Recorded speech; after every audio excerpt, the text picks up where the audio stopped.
Oh, we're back in our boxes. I know, right? I miss you guys. Welcome to the Security Squawk podcast, guys.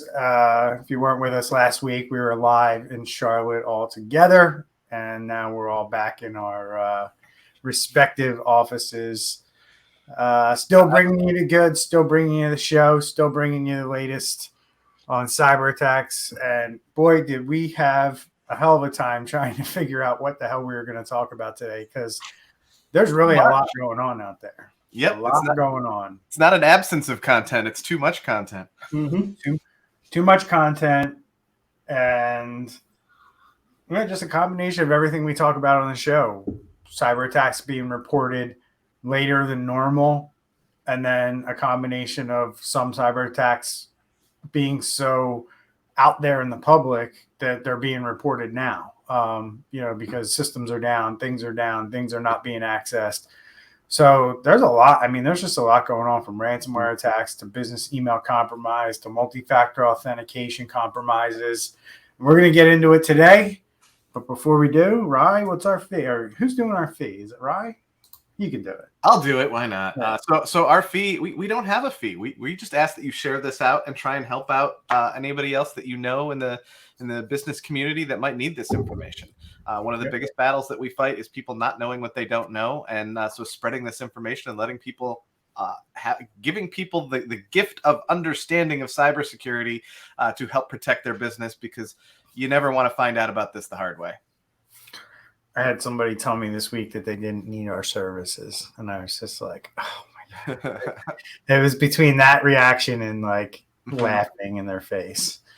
But yeah, I'm like, okay, you don't need our services in a regulated industry, no less. So you think companies are protecting your data, but I can tell you, I talk to a lot of people out there. They're not. So if you have any inkling in your brain that thinks that any company out there is doing everything they should to protect your data, they're not. As a consumer, I think that's something that people need to start asking the people that they're working with. What are you doing to protect my data?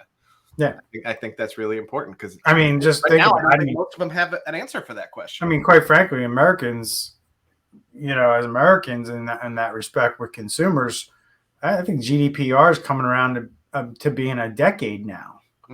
That the Europeans have had those, protections, rights. And, for the most part, European countries take GDPR very seriously, because it's so easy for somebody to file a complaint and request, what information do you have about me? And they have to produce it.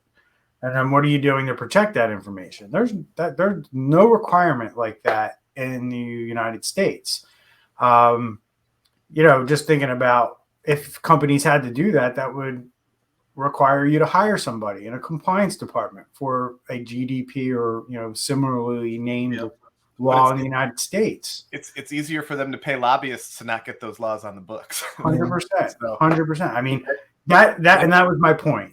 10 years Europe has had this, and we still don't have anything that comes close to it around consumer protection of data.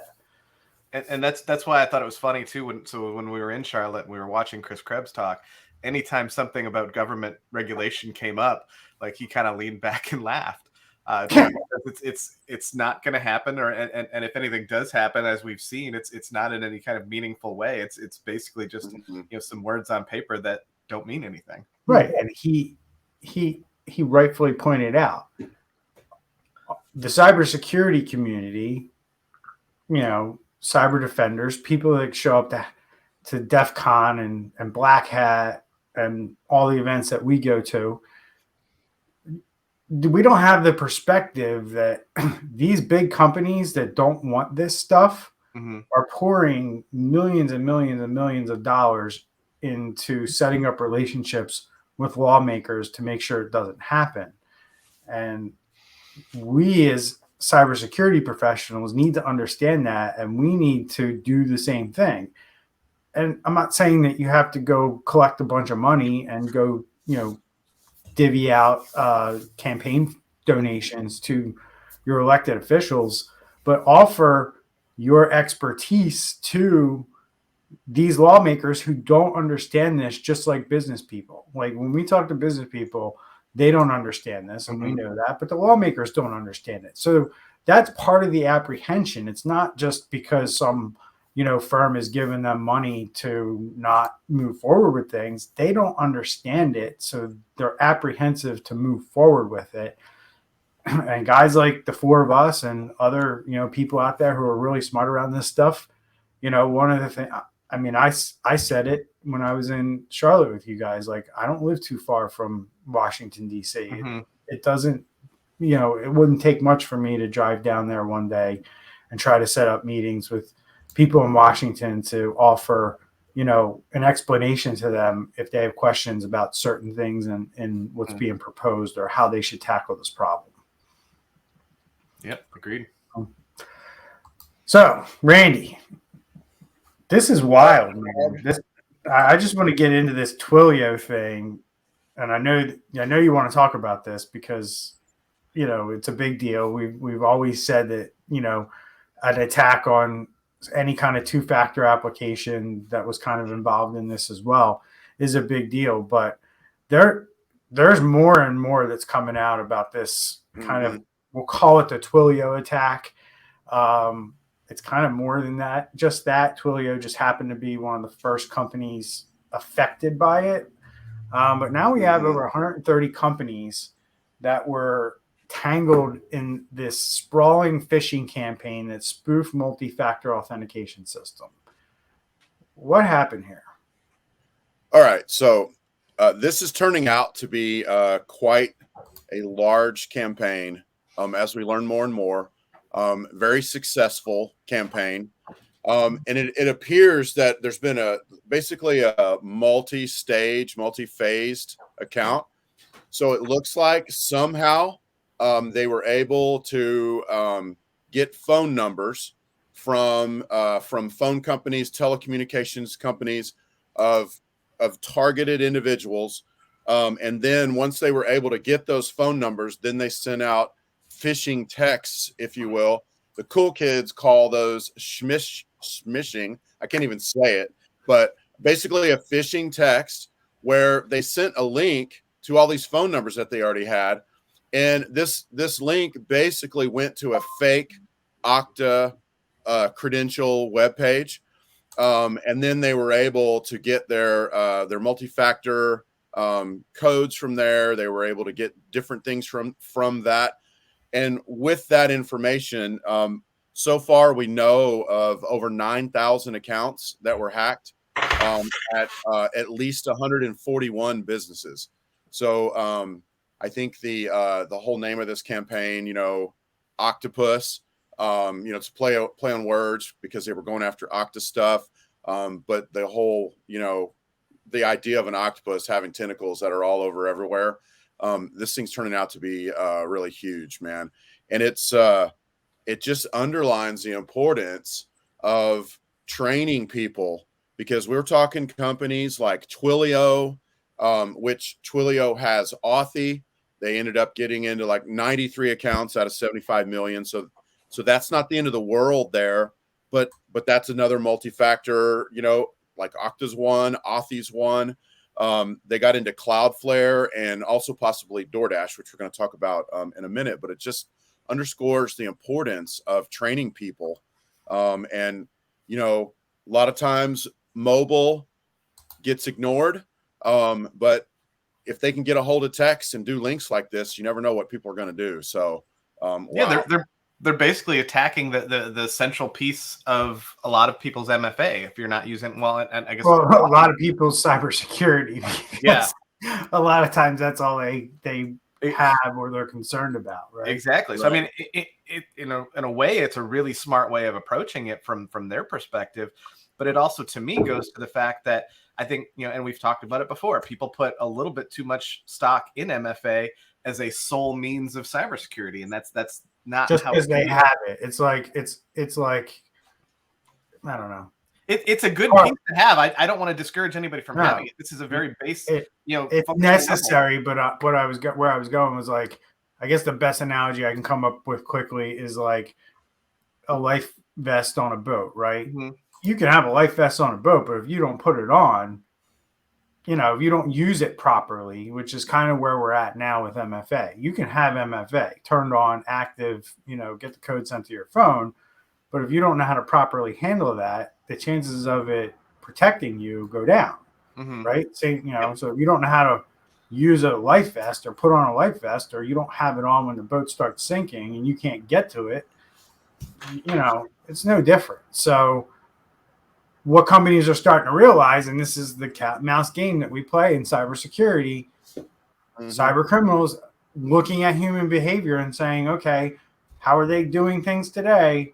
And what are things that we can do to get around these things that they're doing or trick them into doing? It's no different than how they figured out how to get people to click on links or open attachments, steal your password, and now they're figuring out how to steal your MFA because they're preying on the fact that you don't know how to properly handle things like smishing texts when they come in. And that's where we're living today. So how do we combat this? I mean, it's got to start with education first. It's very important for people to be trained. I know we've got a lot of other reasons. That's the first one pops in my mind. But and more importantly, from the top down too. So that's another thing that we see. Oh, okay, training, that's cool. We'll push that out to my employees. I'm not going to do it. I'm the business owner. I don't need to do that. I'm not going to do that. I have a question for you guys. It just popped into my head as we're talking about this. I mean, I have a guy on my hockey team, and he talks to me about the stuff that they do in their company for cybersecurity. They don't work with an outside firm. They have like one guy, pretty big company too. And he's like, oh yeah, we use KnowBe4, right? For training. I kind of know all these platforms. I don't know KnowBe4 specifically. I know a few others specifically. And do you guys feel like the content in those platforms are being updated, or they're relevant enough for how quickly these attacks are evolving? I mean, I think a lot of the attacks, though, are still, attacking the fundamentals. So in a way, I think, yes. I don't know that they're going to be as up to date with, some of the stuff that's happening like, a week ago. But I don't know that a lot of the users are even capable of understanding some of that stuff. It's really getting them. I know, but I think it's important that it's important that if you're a company and you use MFA, right, that you provide some kind of training around the fact that this is how it should work and these are the attacks that we're seeing. So if you see something like this, be aware, just like you do with phishing, like check the sender, right, look for spelling mistakes. Here's what an MFA attack looks like.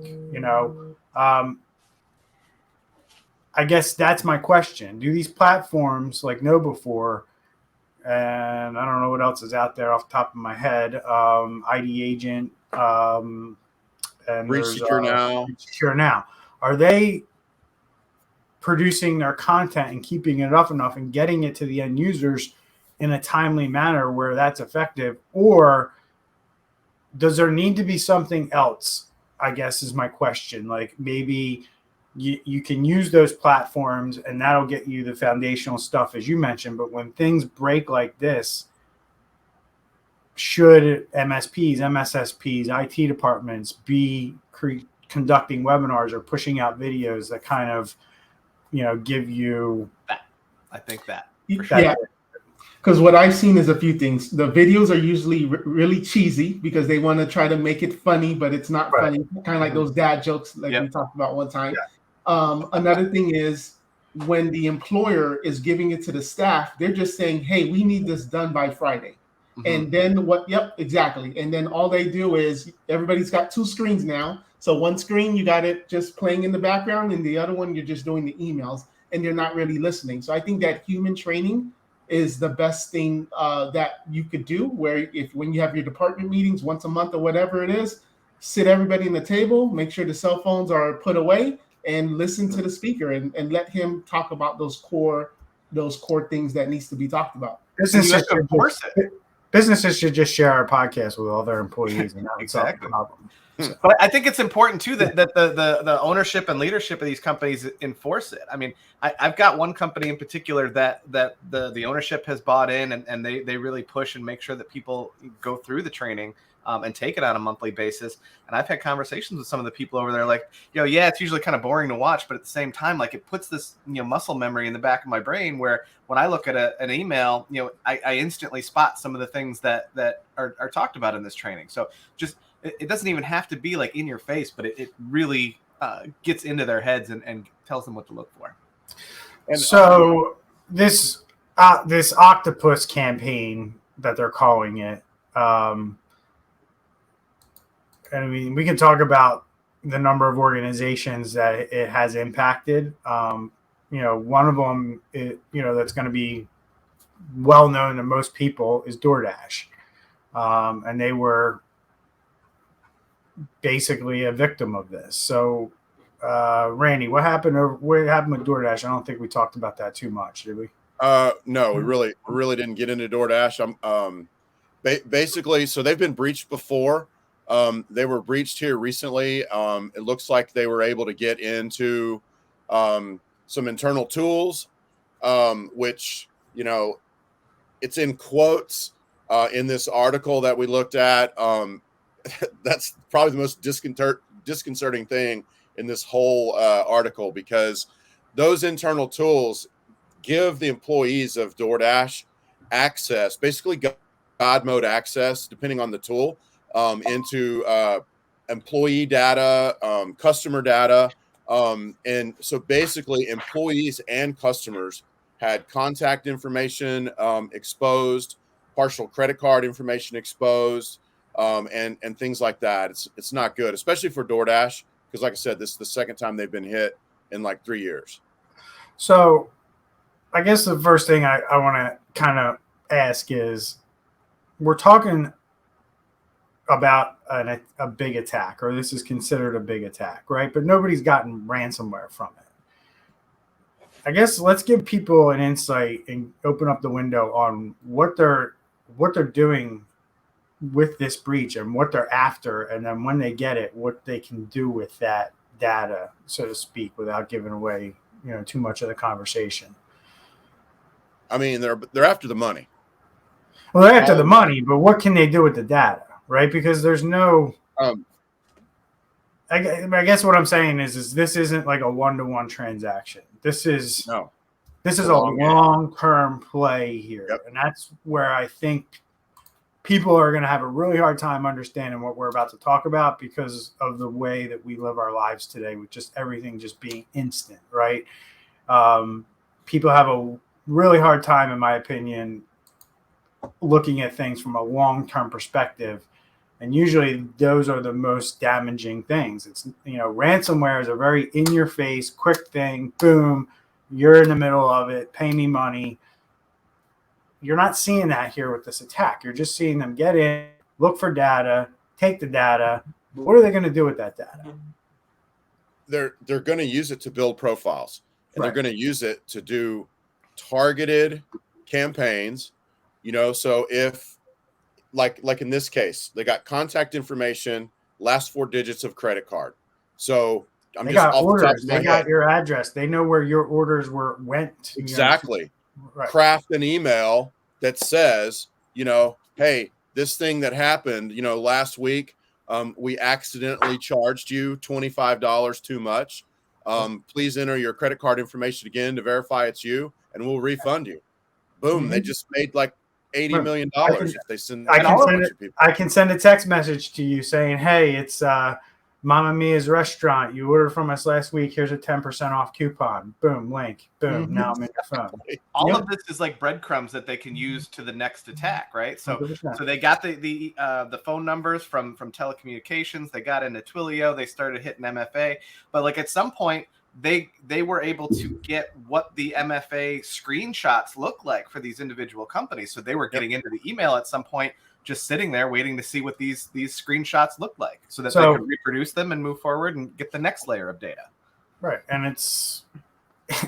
I've said this before, it's no different than what the marketers are doing. They're taking your data and they're putting ads in your face to try to that where they think you're going to buy something that they put in front of your face. That's their goal.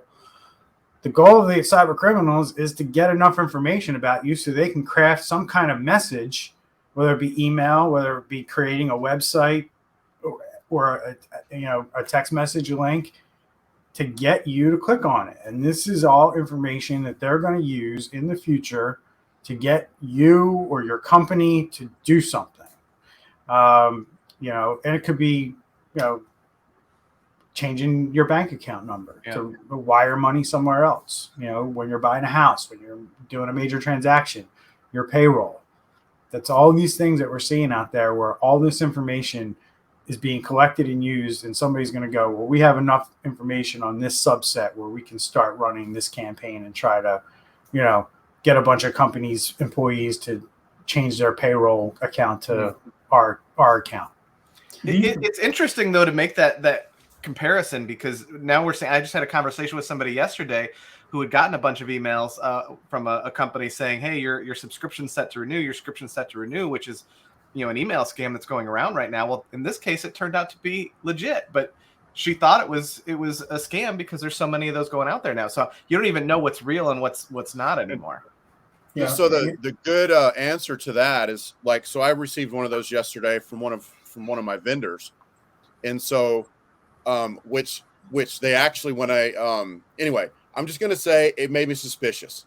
And so I won't go into the details, but what I did and what I would suggest people do is just go to the actual website. So if you get a thing for your Chase card that says your payment's overdue, just go to chase.com, log in, go to your account and pay it from there, and just ignore the email. Take the email as an alert, delete it, and then just go straight to chase.com.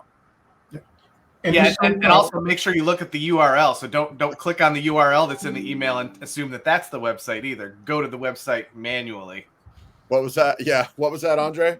Yeah, no, I was going to just say this shows how organized and patient these hackers are, because if you rewind our show about 6 months ago, we were talking about how on the dark web, hackers were looking for T-Mobile and AT&T employees to steal, to give them the information, to give them logins. So we're just seeing a timeline of just them slowly, getting into our systems. Yep. Well, the other thing with this information,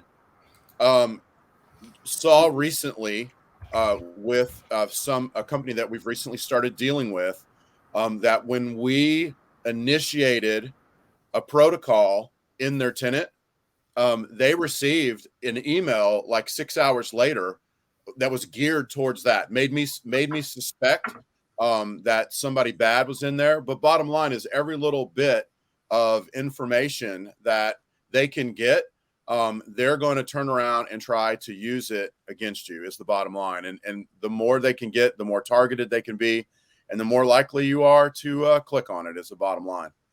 Mm-hmm. Yep. The more real they can make it seem, the more it seems like it's a message for you, and it makes sense to you that, hey, I do business with that, and I just did that. The higher the chances are you're going to click on that. And the other thing, fair warning, election season's coming up, and you're going to get a lot of text messages from a lot of strange places. I would just delete them. Don't click on anything. It's going to it could look like, hey, donate to this campaign. And it's really not a donation link. It's something to, get more information about you. You get random text messages for people around political stuff. My advice is just delete it. So, all right, guys. So let's just jump into some ransomware attacks. I mean, there were so many. It was unbelievable. But there's two that are hot right now. We're going to jump into them. Chile and Montenegro, two separate companies. Montenegro is, from what I hear, in a really bad way. And I kind of was thinking about this morning, and I kind of knew we were going to talk about this today. But, these probably aren't the biggest economies in the world, and there's probably some businesses in the United States that have, their economy or their GDP or their revenue is similar to these countries. So going back to what I said at the top of the show, this can happen to any company. It can happen to any country. You would think a country would have their crap together to where their whole entire government wouldn't get shut down by ransomware. I'm pretty confident in saying that I don't think our government is networked together where the whole entire government could be breached. They're pretty, well siloed off for the most part. I don't think on purpose from a security standpoint. I think that's just how they bought, their infrastructure. Each department got a budget and they went and built it. Accidental segmentation. Exactly. So, Andre, we're gonna lean on you a little bit here, but what's happening in Chile and Montenegro? Is one worse than the other? I think Montenegro is pretty bad compared to what Chile's experiencing, but I don't know what's going on in Chile, to be honest with you. Yeah, so this started around August 25th, and we got the Cuban ransomware is coming up again. And essentially, they're targeting government systems, utilities, electricity, water systems, transportation, and even several power plants have had to switch to manual operations as a result of this attack. So some people are saying it's Russia going after Montenegro after they joined the NATO alliance. So that could be some, country fights there. I know for a fact Cuba Ransomware is a Russian-based group. Yeah, because I've done research on them. Because a lot of people hear the name and they think it's Cuba. Right. Who's like out there deploying ransomware, and that is not the case.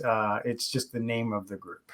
Yes. So what we have now is a ransomware attack. So these systems are essentially not working. And they're claiming that they have financial documents, correspondence with bank employees, account movements, balance sheets, tax documents, compensation.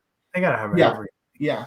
And this is not the first. This is now starting to become a trend because we know back in April we had the Costa Rican government. So this is something where these smaller countries, where usually everybody's going after the U.S. and Europe and stuff like that, and now these smaller countries need to start also making sure that they stay secure. So, is the ransomware demand 10 million? That's what the articles is saying, which sounds like a very low number for the trouble that they're dealing with right now. That's what I'm thinking, but hey, I just don't. It boggles my mind that that's the number.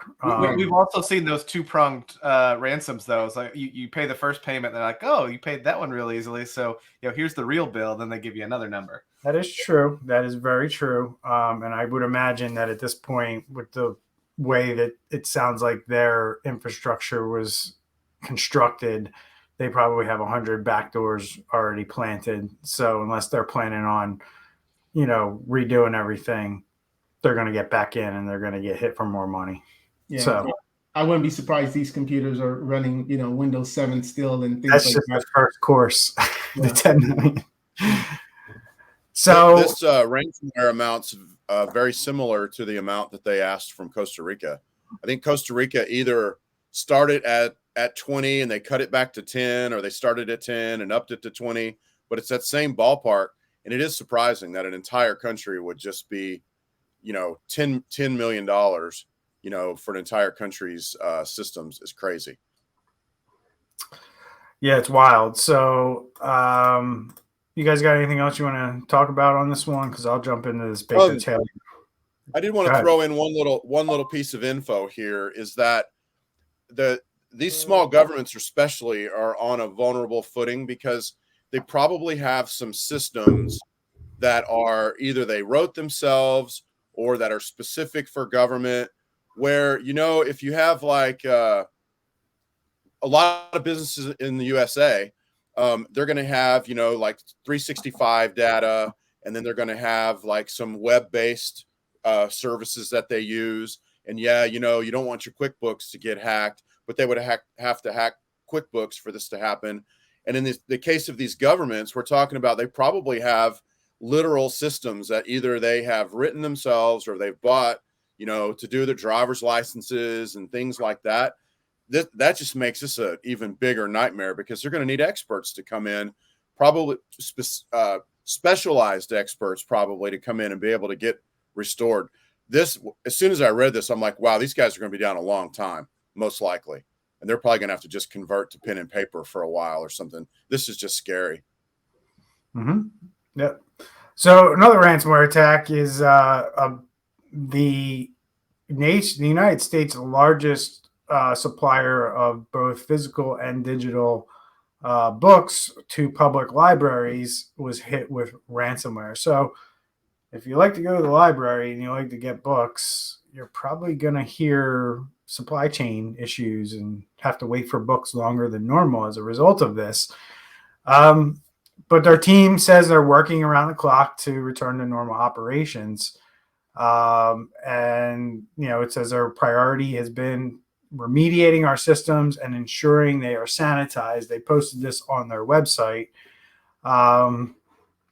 They've been down for over a week, which is kind of something that we talk about on this show a lot is, a lot of things happen in a cyber attack and you have no idea how long you're really going to be offline. That's why when you do incident response, you want to plan for different scenarios and different timeframes for when you can be, for how long you can be down. And when you're talking about books, and this is part of the supply chain for libraries to get books on their shelves, new books, old books, obviously people take books and don't return them, and libraries have to replenish that supply, especially when it comes to popular books that people want. So this is going to impact that, and probably going to impact, I would imagine that they probably supply schools with these books as well. So it says public libraries. You do, up here in the Northeast, it's usually, your town or your township or your county that has the library system. But I imagine they probably feed schools as well. So this is going to affect a lot of people down the supply chain. So just another example of I guarantee you this company at one point thought nobody would hit us. Why would they want to hit us? We just sell books to, municipal governments. And just another example of everybody's a target. Even individuals, in my opinion, are a target. You just get hit for less money. Yep. There's two really good quotes in this article that I like that I think are important. The first one, and I believe as I'm reading this, they're talking about, the business community in general. Clearly, our current approach towards cybersecurity is not right. And I 100% agree with that. The other one that I liked was downtime in services can be disastrous for a business, with it potentially affecting both customers and partners, which ultimately can lead to a loss of trust among users and the enterprise taking a big financial hit. More worryingly, however, is the impact it can have upon employees. Yeah. I think that's not news to us, but I think it's something that a lot of businesses don't think of. They think about the moment, they don't think about the fallout from what that incident can cause. It's not fun to go through one. No. Well, and so some examples of how that can impact employees. I mean, if you're not prepared for it, if talking about what you were referencing with the smaller governments and how long that they might be down. If that's a business that's down for a month or more, what's going to happen to those employees? They can't afford to keep paying them to do nothing for a month, so they're going to get furloughed, and then potentially find other jobs, and then with the job market the way it is right now, that could destroy that company even further, because they're going to have trouble finding people to hire, both on trust and just on availability of the workforce. There's another quote here. Go ahead, Randy. Go ahead. All right. Well, so a quote that really hit me. Okay, this is going to sound like kind of lame. It's kind of nondescript, but it says the library services provider also said that as soon as systems are sanitized, it will proceed to restore them, bring them back online, and return to operations in a phased approach. Now, that's classic by the book, but do they know how they got in? Because if you don't know how they got in, I mean, they could literally have 20 lines of code in a hacked BIOS on, some system in there.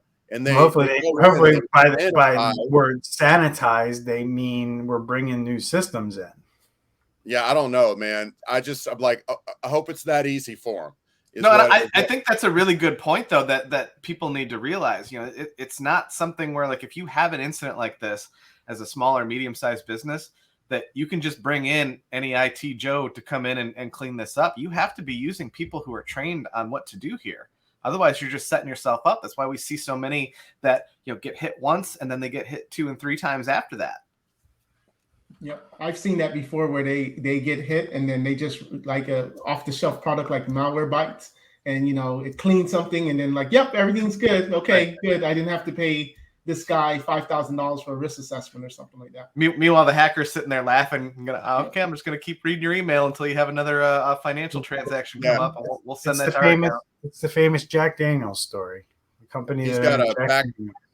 Exactly. They got a back door like in your printer or something like that. Mm-hmm. They're just going to hang tight until you get everything clean and then do whatever they want to do again. Well, and insurance companies are catching on to that too. So like if you've got insurance and you can't show them how the attack occurred, they're going to deny your claim as well. So it's so important to have somebody who's trained in this to do the forensics and figure out exactly how they got in and how the attack occurred. Because you're going to need to know that to make sure that they're gone, and you're going to need to know that so you can tell your insurance company so they can, decide to pay your claim or not. All right, so one last kind of discussion I want to have around this attack on this is, and I think that they were quoting an expert, and I'm trying to wrap my head around whether I agree with this or not. And I wanted to ask you guys, I'm going to read this, and what the question I want to ask is do you feel that this is how it is out there in the business world? And what it says is, by shifting the mindset of security teams from mitigation to prevention, I guess I'm going to stop there. Is it really? And he just goes on to say organizations can stop a ransomware attack before they breach the network. Is that really where we're at? I don't think that's where we're at. I don't think that's how we got in this place in the first place. I don't think anybody's trying to mitigate or prevent. I think people are like, I'm just not going to do anything, and I'm going to hope I don't get hit. Yeah, I think there's a lot of that. I think there's a lot of that for sure. I think the other side of it is people just going right for the protection and not thinking about anything beyond that, and just limiting themselves to that one tenet of cybersecurity and not looking at the big picture. Mm-hmm. And you got to realize that nothing is 100%. You can have all of the security available in the world right now, and somebody can still get past that. That's why it's so important to make sure that you have things in place that are monitoring to make sure that they didn't get past those protections that are in place. You have to just hope that you can contain something when it gets through the protections that you have to limit the attack, as opposed to not having anything or not noticing that something gets in there and then having a much bigger problem on your hands. So the reason I was sorry, go ahead. Is your state of businesses, in your opinion, just like, we have our backups, so we're good? That's kind of where mitigation. Yeah. Mitigation is, okay, if we get hit, then we have things to fall back on. Rather than let's prevent this from even happening in the first place. We're going to get hit, but can we recover? Can we get back up? That usually means you need to have backups, right? Backups are a big one, but I've even seen people who, I've got virus protection and a firewall. I'm good. Yep. They just think that some of these things are the end. But wouldn't that be prevention, not mitigation? Yeah. Or no? Well, so the problem with the question, part of it, right? Because it's a good discussion, right? Yeah. Because traditional antivirus to me is not prevention. No, it's because you already have it. It's just telling you have it. Right. That's mitigation. Mm-hmm. Like, hey, you got a problem here. Shit's being encrypted. To me, the important thing is you can't do any one piece of it. You need the whole platform. We all know that. Go ahead, Randy. Randy's typing in on the document. I want to talk. My head's about to explode because the problems with the question in the first place. Yeah. You don't move from mitigation to prevention. You need mitigation and prevention. And prevention was like 2010. Okay. You build a moat around everything and you get in your castle and you get up on top and you look for people to come in. But nowadays you need to assume that people are already in your network, which means you need to segment everything. So if they get into one section, they can't get into the other places. It's a whole different approach than what we used to do. It's called zero trust, but it's just a whole and y'all already know that. It's a whole nother approach from, just building a moat around everything. So the bad guys are already in your system, right, Randy? They're called your employees. Yeah. They're called your employees. Wow. Sorry, that question got me started so bad. But Randy's I been mean, triggered. seriously, your employee could be a bad person. Could be, you know, I know everybody wants to say we don't have bad people working for us, but we've seen it. Employees steal stuff. Employees do stuff. Employees get mad and delete stuff. But there also can be a vehicle for a cyber criminal, right? So, you know, let's not, like, I like what you said, but let's not give anybody any, like, no, you know, because you could say that, Randy, and somebody could go, there's no bad guys in my network. My guys got covered. We got the best cybersecurity. No, the bad guys are in your network because you let them sign into their computers every day. Yeah. So, I mean, it could be that. It could be a lot of things. You just have to take a different approach these days than you used to. And you're looking at you need to look at, like, your what is vulnerable. You need to look at, like, who has access to what, and you only give access to things that people need specifically. You know, you don't have one password for everything and everybody gets that password or whatever. There's a lot of things like that at play here. So I've settled down now. That question just lit me up. yeah, we like lighting you up at least once on the show. One more thing too is we talked about mitigation, we talked about prevention, but it's education too, because you have the old school techs that still have that mindset that my firewall and antivirus and my Windows antivirus is all I need, and then you have the newer techs that don't know any better. So it's and then of course you have the CEOs who just, you know, don't want to do anything because they don't know and nobody's telling them. So I think we got to put that in there as well. Yep. 100%. Good point. So, final thing we're going to talk about, guys, and this is like a little bit of an alert from the U.S. Department of Health and Human Services. I'm going to jump to Rye to kind of go into this a little bit, but why we wanted to bring it up is, and it's kind of been the theme for the show, it's not just about ransomware anymore. It's about a lot of different things. And this paints a really good picture of how one of the most prevalent ransomware attackers against hospitals is doing a hell of a lot more than just ransomware attacks. Yep. So what's the HHS warning hospitals about in this? And there's a few good things in this article that aren't even directly related to this article, but more, broad reaching. So this is talking about how Evil Corp, which is a Russian-backed group, is also stealing, has been tasked with acquiring intellectual property from the U.S. health sector. So, this is something we're seeing a lot of. This is another thing that Chris talked about last week, Chris Krebs, when we had the conference.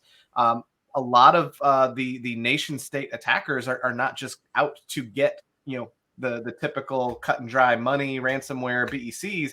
They're looking for intellectual property. I mean, he listed off a whole bunch of sectors that China has straight up published that they were targeting. So, like, if you fall in any of those sectors, you're a target for Chinese hackers.